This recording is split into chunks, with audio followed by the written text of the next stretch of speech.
Good afternoon. ব্লগটা শুরু করছি। মোটামুটি ঘড়িতে তখন ওই 4টে সাড়ে 4টের মতো বাজে। অকারণেই দেখো চোখ দিয়ে জল পড়ছে। এই ভিডিওটা এডিট করার সময় আমার এতটা হাসি পাচ্ছিল কি বলবো। মানে এখন যেমন কেমন যেন একটা, আমি জানি না এটা কিসের কারণে। আমি এটা নিয়ে আর কি ডক্টরের সাথে কথাও বলেছি। উনি বলেছে যে এই সময় একটু এরকম হয়, হঠাৎ হঠাৎ করে মন খারাপ হয়ে যায়, দুঃখ লাগে, কোনো কিছু ভাবলে অটোমেটিক চোখ দিয়ে জল চলে আসে। তো আমার মেয়ে আজকে মাদার্স ডে বলে দেখো আমার জন্য একটা কেক বানিয়েছে, ওরিও বিস্কুট দিয়ে ভাপা কেক। তো আমাকে বলছে মা তুমি এটা কাটো, কেটে সেলিব্রেট করো। ওর কথা মতো কাটলাম, আর তার সাথে আমার একটা ছোট্ট গিফট ছিল। গিফটের মধ্যে আই লাভ ইউ মা, তারপরে হ্যাপি মাদার্স ডে লিখেছিল, খুব সুন্দর করে কাগজটা বানিয়েছিল। আর এই মুহূর্তে আমি এখন স্টেশনে দাঁড়িয়ে দাঁড়িয়ে ব্লগটা এডিট করছি, হয়তো ট্রেনের আওয়াজটা তোমরা শুনতে পাবে। তো আমি খুলে দেখো মা, তুমি খুলে দেখো এর মধ্যে কি আছে। তো খুলে দেখলাম যে এর মধ্যে দুটো মানে চকলেট যে ক্যাডবেরিগুলো হয় সেইগুলোই কয়েকটা ছিল। তো তারপরে এটা হচ্ছে পরের দিন সকালের ব্লগ, ওটা তো আগের দিন হয়ে গেল। আগের দিন সত্যি কথা বলতে ওই কী কারণে যে মন খারাপ হয়, কেন হয়, কেউ একটু জোরে কথা বললেই এখন মন খারাপ হয়ে যায়। তো যাই হোক, এটা হরমোনের কারণে হয়, ডক্টর বলেছে। তো এখন হচ্ছে স্নান করে রেডি হয়েছি। বরমশাই গেছিলো ক্যান্টিনে, ক্যান্টিন থেকে অনেক জিনিসপত্র এনেছে, কিন্তু আমি স্নান করতে ঢুকেছিলাম আর আমার মেয়ে জিনিসপত্রগুলো নিয়ে একটা শোকেসের মধ্যে, একটা খাটের নিচে, একটা মানে ওর মতো ও সুন্দর করে গুছিয়ে রেখেছে। তো সব জিনিসগুলো তো আমি দেখাচ্ছি না, তো তোমাদেরকে দেখাচ্ছি। এখানে একটা 5 কেজি সার্ভ এনেছে, মানে সার্ভের প্যাকেট। এগুলো না ক্যান্টিনে অনেক সস্তায় পাওয়া যায়। তো এর আগের দিন তো গিয়ে আমরা ঘুরে এসেছিলাম, আর আজকে আমাকে প্রচণ্ড রোদ গরম বলেও নিয়ে যায়নি, বললো তোমাকে যেতে হবে না। এখানে দেখো একটা উজালার কোটো, তার সাথে ডাবর আমলা, দুটো সর্ষের তেলের কোটো। এখানে একটা বড় 750 ml একটা ক্লিনিক প্লাস। এটা আমার একদমই পছন্দ না, এগুলো ক্যান্টিনে অনেক দাম বেশি নেয়। এর থেকে তোমার শ্যাম্পুটা ক্যান্টিনে না নেওয়াটাই ভালো, এটা আমার পুরোপুরি ব্যক্তিগত একটা মতামত। তার সাথে 1 কেজির একটা হরলিক্স এনেছিল মেয়ের জন্য। মেয়ে একটু হরলিক্স খেতে, কমপ্লেন খেতে, এগুলো খেতে ভালোবাসে, আগে খেত না। তারপরে দেখো বাসন মাজার সাবান, তারপর অনেকগুলো সোপও ছিল। তো সেগুলো আমার মেয়ে শোকেসে ভরে ফেলেছে, পরে তোমাদেরকে দেখাবো। তো এখানে হচ্ছে আজকে দুপুরে রান্না করব পটল চিংড়ি, আর তার সাথে একটু ডাল করব, হালকা পাতলাই রান্না হবে, খুব বেশি হিবজি গিবজি কিছু করব না। তো পটল চিংড়ি রান্না করতে গেলে পটলগুলোকে তো একটু ভাজতেই হবে, আর একটু মশলাদার না হলে ভালো লাগে না। সব থেকে তেঁতুল দিয়ে টক ডাল, মানে আমের থেকেও তেঁতুল দিয়ে টক ডাল, আর তার সাথে হচ্ছে পটল চিংড়ির কম্বিনেশনটা হচ্ছে সব থেকে বেটার একটা জড়ি বলতে পারো। আমার কাছে তো এই দুটো জড়ি এত পছন্দ বলার মতো না। তো মাছগুলোকে দেখো ভাজতে দিয়েছি, জল ছেড়ে গেছে। চিংড়ি মাছ তেলে দিলেই জল ছেড়ে দেয়। আর এখানে হচ্ছে আমাদের ডোডো শোনার জন্য আজকে একটা মাছের মুড়ো ভেজেছি। তো মাছের মুড়ো দিয়ে ডোডোকে একটু ভাত মাখিয়ে দেবো। রুই মাছের মুড়োটা না একটু টকে দিলে, ডালে দিলে এগুলোতেই খায়। তাছাড়া আমাদের বাড়িতে অনেকে দেখেছি, মানে অনেক ভিডিওতে আমি দেখেছি যে রুই মাছের গোটা মাথা খেতে ভালোবাসে।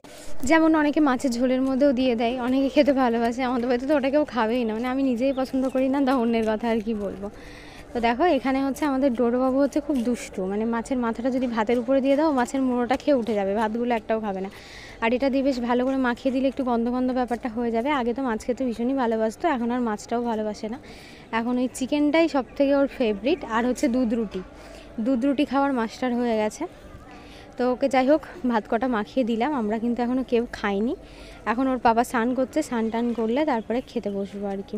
তো দেখো দুপুরে আজকে একটু আলু পোস্ত করে, মানে আলু পোস্ত, শাক ভাজাটা আর আলু পোস্তটা দিদিভাই আজকে দিয়েছে।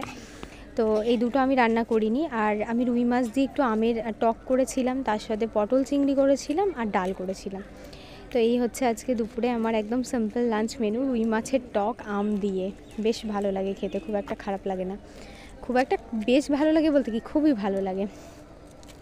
তো ডাল ছিল মুসুরির, আর তার সাথে আলু, পটল, চিংড়ি, সব দিয়ে একদম জমে গেছিলো। কিন্তু আজকে ডালটা টক ডাল ছিল না, পেঁয়াজ আর রসুন ফোড়ন দিয়ে ডাল ছিল। এখন এই মুহূর্তে একটা জায়গায় যাওয়ার জন্য বসে আছি। কোথায় যাব সেটা নেক্সট ব্লগে তোমাদেরকে বলবো। স্টেশনে যেহেতু বসে আছি, এখন আর বলছি না, মানে এখন আর জানাচ্ছি না, এটা সারপ্রাইজ হয়ে থেকেই যা। দুপুরের খাওয়া দাওয়া করে ভাবছি আজকে বিকেলে একটু মানে ঘুরতে যাব। ঘরের মধ্যে এই গরমের মধ্যে থাকতে থাকতে না আর ভালো লাগছে না। তো চলো একটু ঘুমটুম দিয়ে নিয়ে দেখো এখন বেরিয়ে পড়েছি, মানে একটুখানি এদিকে ঘুরলাম, তারপরে এখন গেছিলাম একটু স্কয়ার ফিল্ডে। আর স্কয়ার ফিল্ডের সামনেই একটা ভুট্টার দোকান বসেছে, এখানে 15 টাকা করে ভুট্টাগুলো বিক্রি হচ্ছে। তো এখান থেকে আমি যেহেতু রাতের খাবার খাবো না, আমি রাতে বাইরে কোথাও গেলে বাইরের খাবার খাইও না, প্লাস হচ্ছে বাইরের থেকে খাবার বাড়িতে এনেও খাই না, এটা আমাদের নিয়মের মধ্যে পড়ে আর কি। তো এখান থেকে হচ্ছে দুটো নিয়ে নিলাম, ওর পাপার জন্য একটা আর তিথার জন্য একটা। তো ও দুটো পুড়িয়ে এখন এই যে এই গেটটা দিয়ে আমরা ভিতর দিকে ঢুকে খানিকটা টাইম বসবো, একটু গল্প টল্প করবো। মাঠের দিকে ভীষণ হাওয়া, প্রচুর লোকজন আছে, তারপরে বাড়ি যাব। তো অনেকদিন পরে একটুখানি সামনাসামনি কথা বলতে এলাম, মানে সামনাসামনি তো ডাইরেক্ট ক্যামেরার সামনে কথা বলাই হয় না। আর আমার এই মুখের অবস্থাটা দেখো কি হয়েছে।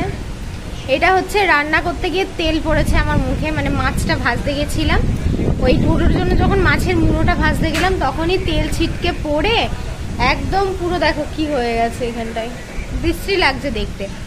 এবার একটা কথা বলি, অনেকেই আমাকে কমেন্ট করেছে, মানে তোমাদের দাদাভাই যেহেতু ডিফেন্সে আছে ওই জন্য প্রথম দিকে তো সবাই কমেন্ট করছিল যে দিদি দাদাভাইকে কি ডাকেনি, দাদাভাইকে কি যাবে না, কি তোমার বর কি যাবে না, এরকম অনেকে কমেন্ট করছিল।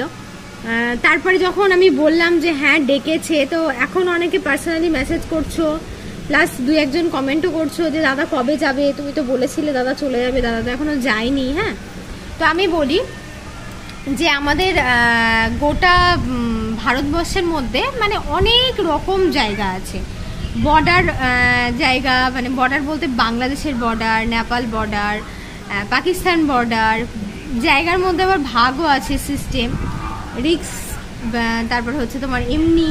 তো তোমাদের দাদাভাই যেহেতু এতদিন যে লোকেশনে ছিল এখন তো সেই লোকেশনে নেই, তো যে লোকেশনে আছে সেই লোকেশন অনুযায়ী ওদের একটা মেসেজ এসছে, ওদেরকে রেডি হয়ে থাকতে বলেছে, ওদেরকে মানে সবসময়ের জন্য রেডি।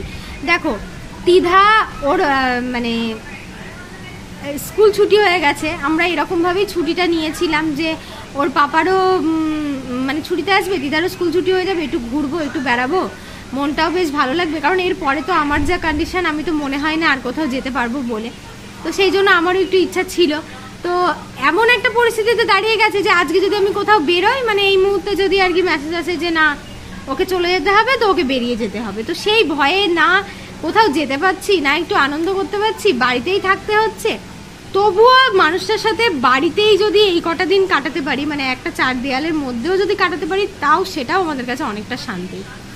আর যারা অলরেডি চলে গেছে, যারা যুদ্ধ করছে, পরিস্থিতি তো ভীষণই খারাপ, তাদের প্রত্যেকেরই ফ্যামিলির অবস্থা খারাপ। দেখো নিজের কাছের মানুষ হোক কিংবা দূরের মানুষ, মানে যাদের পরিবারের কেউ না কেউ ডিফেন্সের মধ্যে আছে কিংবা ছিল, আগে ছিল এখন নেই, দেখবে কোথাও যদি শোনে না যে হ্যাঁ এই মানুষটার এই হয়েছে, কি এই মানুষটা এই জায়গাটায়, দেখবে বুকের মধ্যে একটা ধরাস করে আর মানে ওঠে, একটা মানে একটা টান যেটাকে বলে সেটা। হয়তো তার নিজের মানুষটা সেফটি আছে, কিন্তু তাদেরই ডিপার্টমেন্টের কোনো মানুষের কোনো ক্ষতি হয়েছে, তো তখন তো খুবই খারাপ লাগে। তো যাই হোক, চলো আর কি বলবো, এটাই বলতে এসেছিলাম।